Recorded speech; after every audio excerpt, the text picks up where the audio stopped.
আপনি দেখছেন আমাদের বিশেষ পডকাস্ট অনুষ্ঠান জাগো মনুষ্য।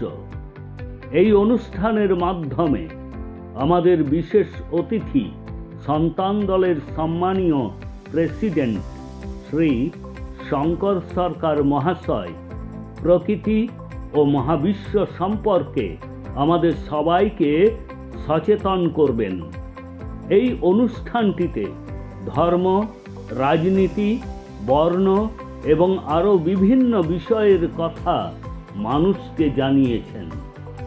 প্রকৃতির দান সার্বজনীন, জন্মগত অধিকার অনুসারে universal birth right given by the nature to all.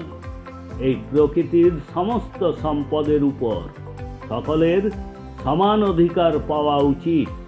এই সমস্ত বিষয়ে আমাদের বিশেষ পডকাস্ট অনুষ্ঠান জাগো মনুষ্য দেখুন।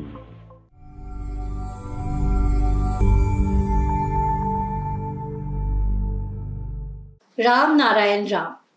আপনি সবই ভক্তবৃন্দকে আমি স্বাগত জানাই আমাদের বিশেষ কার্যক্রম জাগো মনুষ্যতে।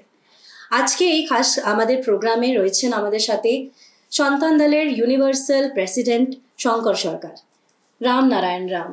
রাম এগুলো প্রকৃতির মধ্যেই সব রয়েছে স্থিত হয়ে। আমরা বিবেকের সাথে হাত মিলাই না।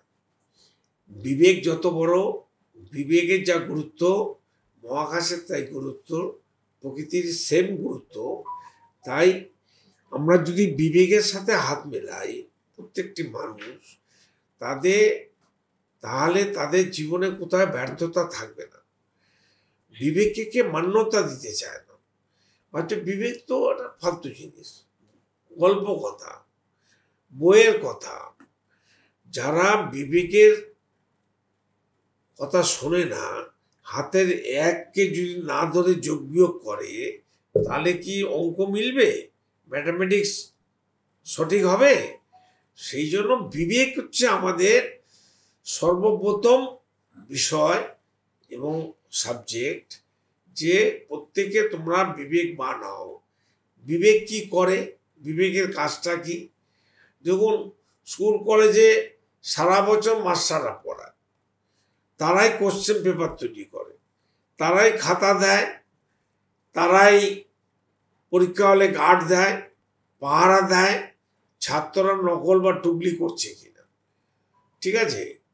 আবার সেই মাস্টাররাই যারা সারা বছর পড়ালো, তারা সেই খাতাগুলো দেখবে কোশ্চেনের সঙ্গে অ্যান্সার ঠিক আছে কিনা। তারাই পাস ফেল তৈরি করবে, রেজাল্ট তৈরি করবে। এটা মাস্টারদের কাজ। বিবেকের কাজও ঠিক তাই। বিবেক আমাদের মধ্যে আমাদের সৃষ্টি করে আবার আমাদের মধ্যে দাস হয়ে বসে আছে। এটা একটা ভাবার বিষয়। তাহলে আমার কি মনে হয়, জ্ঞানীরা বলতে পারেন যিনি আমাদের সৃষ্টি করলেন, সৃষ্টিকর্তা তো কেউ না কেউ আছে যাকে দেখা যাচ্ছে না। এটা অটোমেটিক কোর্স, একটা অটোমেটিক সিস্টেম। সেই সিস্টেমটা কে তৈরি করে রেখেছে? আমি জন্মে দেখলাম আমার একটা 3 তলা বাড়ি আমার বাবা বানিয়ে রেখেছে, আসবাবপত্র রয়েছে, খাট বিছনা রয়েছে, সমস্ত প্রয়োজনীয় বস্তু রয়েছে, আমার বাবা তৈরি করে রেখেছে। এসে আমি দেখতে পাচ্ছি।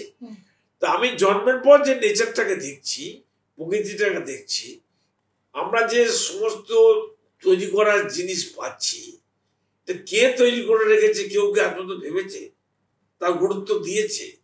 তাহলে সৃষ্টিকর্তা কেউ একজন আছে। কেউ বলছে ঈশ্বর আছে, কেউ বলছে নেই, কেউ বলছে আমি মানি না, কেউ বলছে আমি নাস্তিক, কেউ বলছে এসব গুরুত্বই নেই। যদি গুরুত্বই না থাকে, যিনি এত কথা বললেন তার গুরুত্ব কোথায়? এই যে কে দেখে, কে শোনে, কে খায়, কে বোঝে, এটা দেখাতে পারবে কেউ? আমি দেখাতে পারবো? এই যে আমি দেখছি, আমি শঙ্কর সরকারটা কোথায়? আমি শুনছি, আমি শঙ্কর সরকার কোথায়? আমি যে খাই, কে খায়, আমি দেখাতে পারবো? আমি নিজের শরীর থেকে নিজেকে বার করে এনে এখানে টেবিলে বসে দেখাতে পারবো? দেখো, আমার শরীর একটা, আমি একটা আলাদা। কিন্তু টোটালিটি এটা সম্পূর্ণতা, সে সর্বজনীন, বিশ্বজনীন। এই বিশ্বজনীনকে নিয়েই আমাদের সমস্ত সিস্টেম। তাই বিশ্ব প্রকৃতিকে আলাদা করা যাবে না। এটা একটা বন্ডিং, একটা সমময় মিলিত একান্নবর্তী পরিবার প্রকৃতি, নেচার। যেমন আমাদের শরীরে, আমার নাম শঙ্কর সরকার, আমার দেহের অগণিত নাম আছে, অঙ্গ প্রত্যঙ্গ, রক্ত, শিরা, চুল, দাঁত, নখ, সবকিছু আলাদা, সবকিছু নিয়ে আমি শঙ্কর সরকার।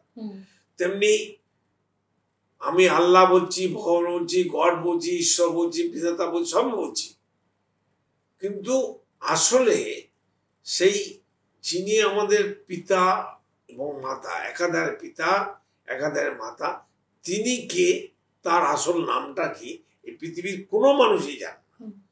যত বড় শঙ্করাচার্যই হোক, যত বড় জাস্টিস হোক, যত বড় কথাবাচক হোক, যত বড় গুরু মহাজন পীর পায়গম্বর হোক, ভগবান টগবান যাই হোক, কেউ বলে যায়নি যে আমাদের আসল পিতা মাতার নাম কি।